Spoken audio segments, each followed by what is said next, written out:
Olá, pessoal. Bom dia, boa tarde, boa noite aí aonde vocês estão.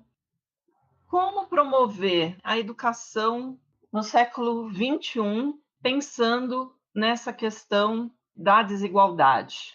Então, aqui tem 3 momentos aqui e 3 perguntas, né. O que que a gente pode fazer com as nossas características, né, que potencialidades a gente tem e o que que a juventude espera? Então vamos lá. Desigual.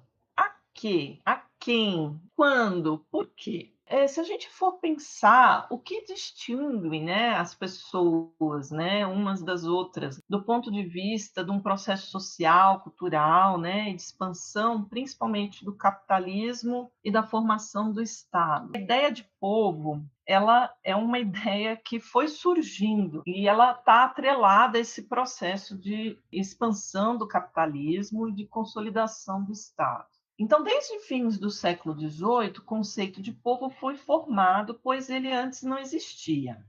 As pessoas se identificavam por seus lugares de nascença. Um nome de família às vezes carregava essa ideia, ou o seu status, ou o seu ofício, o seu trabalho. E ainda assim havia escravos, servos, nobres, agricultores, comerciantes, sapateiros, ferreiros, fiadores de algum lugar, de tal família. A distância entre nobreza e os demais nunca foi um problema, tá? No mundo ocidental. Relações de parentesco definem as camadas, né? O status no seio das famílias. E as relações de servidão ou trabalho doméstico podem acontecer como prova força dessa relação.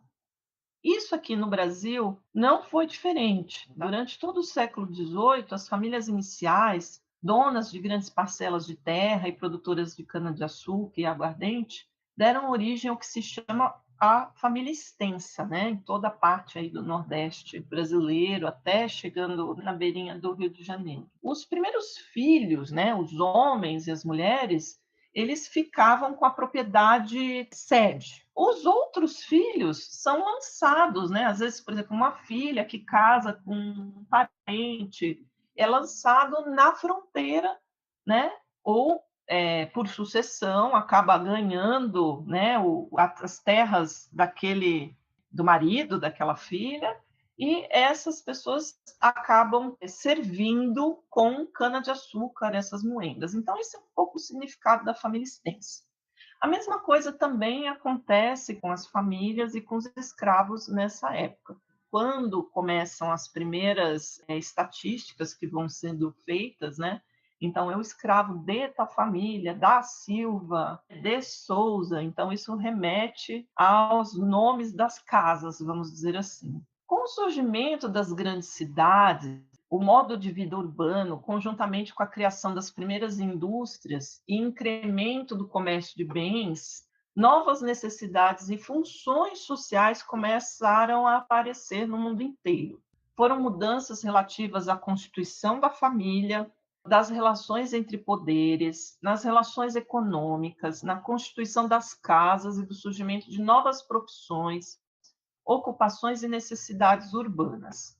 Foi um momento em que a instituição escola também passou a surgir, cada vez mais como um direito, ampliando para um maior número de pessoas. A fome, as guerras, crises na agricultura, a miséria, a ausência de uma família fez com que surgisse uma camada crescente de pessoas nas cidades que estavam em busca de oportunidades, desde oportunidades mais vis até as mais virtuosas. Então, essa mudança que ocorreu de fins do século XVIII, durante toda a primeira metade do XIX, né, e se consolida realmente, né, em diversos lugares a partir da segunda metade do século XIX, traz todas essas diferenças relativas ao ambiente urbano. O surgimento das cidades também beneficiou bastante os soldados, principalmente, né, depois das guerras napoleônicas, porque isso permitiu que famílias com bom poder aquisitivo se instalassem e fizessem nome dentro das próprias cidades, tendo inclusive acesso, né, ao ensino superior, às escolas profissionais que estavam surgindo aí.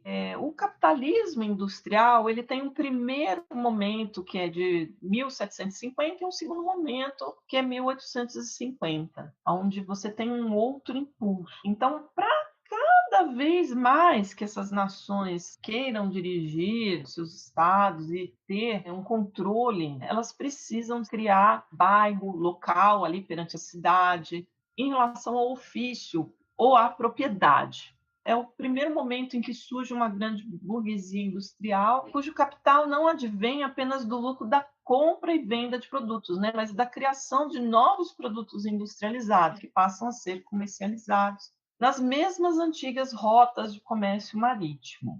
Então, aqui, para a gente finalizar esse primeiro slide com fotos, eu coloquei duas imagens aqui. Uma, primeiramente publicada em 1862, que é Os Miseráveis, né, pelo Victor Hugo, e essa aqui, que é a igreja e convento do Pátio do Colégio de São Paulo.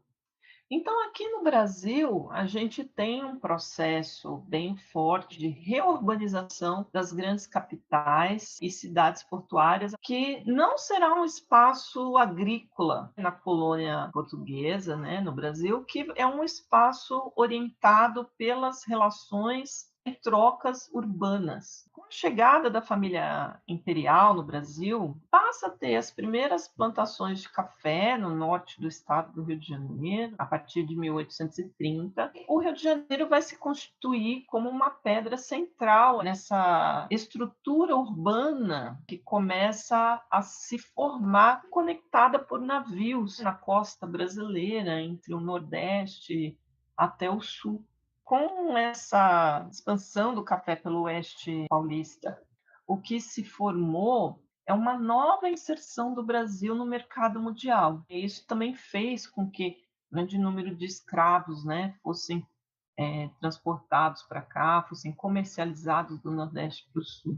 E, junto com isso, uma larga imigração da Itália, Espanha, alguns países do leste europeu para o Sul, que puderam, então, fazer parte de um primeiro momento de expansão do café, e que depois, cada vez mais, optaram por fazer a sua vida nas cidades. Então, essa é uma diferença, né, digamos assim, para a gente pensar numa desigualdade, né, mais macro. Então, a gente pode pensar aqui, né, numa pequena análise das diferentes consequências, né, dessa nova onda capitalista. O Estado entende, de certa maneira, que ele precisa assistir e cuidar desse espaço urbano. A gente tem a formação dessa e a estruturação mais coesa dessa rede de cidades, dessa rede de mercado, de um mercado interno que também surge, e com uma população bem diversa. Mas o que esse Estado oferece para a gente aqui? Tem tecnologia que é utilizada e produzida a serviço da agricultura, o nosso carro-chefe, né? Então, as diferenças urbanas que vão sendo formadas aqui, elas são bem díspares, né? E, ao mesmo tempo, a gente vai ter a manutenção daquele outro tipo de identidade ou de produção de diferença, né, que produz uma identidade. De certa maneira, a gente está se separando, se distinguindo dos outros. Isso pensando na questão da desigualdade como distinção. Nesse processo urbano aqui no Brasil, essas distinções são muito mais acentuadas, né? Que aí a gente vai ter uma negligência, né, com essas pessoas, aonde elas vão se inserir, como elas vão trabalhar, como elas vão sobreviver, e parte delas vai estar no campo, porque o Brasil é um país agrícola, notadamente, né, até a década de 50, ou se elas vão estar na sociedade. A ideia dessa foto do Macunaíma, né, aqui, para a gente pensar no século XX, é por essa trajetória, né, que esse personagem tem do livro do Mário de Andrade, né, que é do início do século XX, né, e ele, de certa maneira, projeta Todo esse cenário de diferenças e desigualdades que vão surgir num processo de urbanização, dependente da forma como cada região se articula internamente e externamente nas relações comerciais. Então ele vem para São Paulo, né? Tem toda uma história interessante. Isso é muito rico, né? E isso também mostra como que durante o século XX, né, vários autores da literatura, depois muitos filmes da década de 50, também muitos acadêmicos passaram a fazer uma leitura do Brasil tentando dar conta, né, de todas essas diferenças, né? Então, por exemplo, as questões relacionadas à miscigenação, ao embranquecimento, que foram projetadas como a solução, em contrapartida ao que alguns pensavam, que o importante era uma ampliação da escolarização, e enquanto outros entendiam que deveria ter uma escolarização primária e uma ciência muito importante, e outros vão estar pensando numa ciência, numa escolarização que possa ser técnica, que possa dar um ofício, que possa fazer com que as pessoas tenham uma participação no comércio. Criaram-se muitos mitos, né, sobre a miscigenação e embranqueamento, de um país que seria rico por sua agricultura, né? E também por uma riqueza cultural, né? Onde cada região vai contribuir. Qual seria o papel da memória, né? E nesse novo cenário, né, que a gente tem realmente, né, a partir da década de 70, onde essa dinâmica campo e cidade que a cidade propõe, né? Então isso é um pouco, essas imagens são para a gente lembrar que a natureza também faz parte, né, desse papel da memória e dessas dinâmicas, né, que criam as desigualdades, tá ok? Então são dinâmicas do ponto de vista econômico, de subordinação do Brasil ao capital internacional, entre regiões. Depois você tem uma subordinação interna, quando as indústrias passam a florescer no estado de São Paulo mesmo, na década de 70, entre campo e cidade, é uma outra subordinação. Existem 3 níveis de subordinação a serem identificados. A memória, mas a memória, ela é algo que a gente ainda traz, né? Então, eu gosto muito dessa ideia de que o historiador ele vai trabalhar com essas camadas, onde você tem primeiro plano, segundo plano, terceiro plano, né? E vários elementos, né? Que você vai poder identificar. Aqui eu separei alguns links que depois vocês podem conferir, né? Onde mostra um pouco a população brasileira da década de 80 até os dias de hoje, algumas características de educação, de onde ela está concentrada ou não. E isso é muito importante para a gente entender que no meio desses números existem N situações.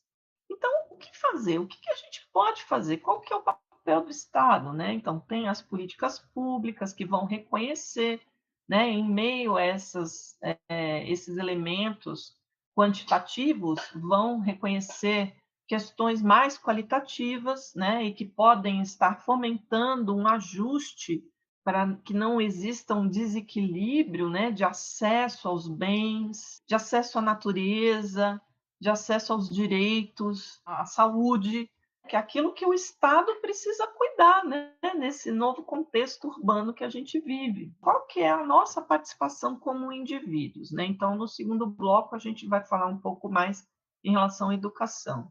E aqui, eu separei aqui um videozinho, ele é 8 segundos, tá? E tem alguns livros, né, que eu gosto muito deles e que eu utilizei eles aqui.